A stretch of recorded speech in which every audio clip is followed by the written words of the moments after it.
Depuis que je fais de la sophrologie, j'ai pris plus conscience encore que l'important c'était d'être heureux et d'être bien dans son corps et dans sa tête. Et je crois que c'est ça ma motivation profonde, c'est vraiment profiter de ma vie le plus possible.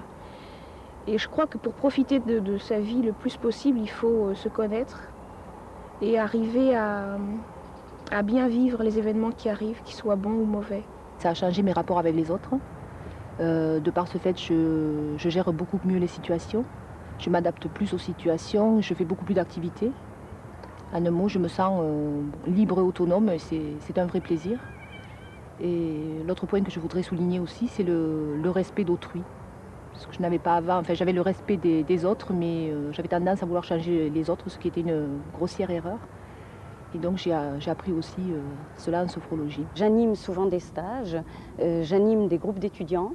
Je me trouve dans des situations qui sont parfois difficiles, des situations qui peuvent être des situations stressantes parce que, avec un fond d'agressivité quelquefois, ça me permet de gérer la relation avec ces groupes de jeunes, ça me permet de mieux gérer la communication, d'être plus disponible, beaucoup plus à l'écoute des autres, de leurs demandes, de leurs attentes et de mieux répondre aux attentes des jeunes.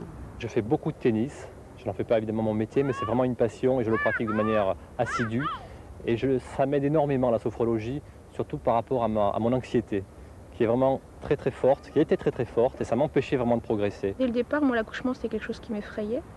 Quand j'ai vu la salle d'accouchement, j'ai eu du mal à m'en remettre. Et grâce à des visualisations, grâce à un travail positif, etc., en fait, j'ai plus peur du tout. Au contraire. Maintenant, je suis tout à fait prête. Moi, je suis ergothérapeute, donc j'utilise l'activité comme moyen de rééducation et je m'occupe essentiellement de la rééducation des mains et du membre supérieur. Et en fait, la sophrologie, ça m'a permis d'apporter un petit plus à certains de mes malades. J'ai travaillé par exemple avec des gens qui souffraient d'insuffisance respiratoire. On a appris à gérer la respiration lors de situations stressantes pour éviter de déclencher des crises d'asthme.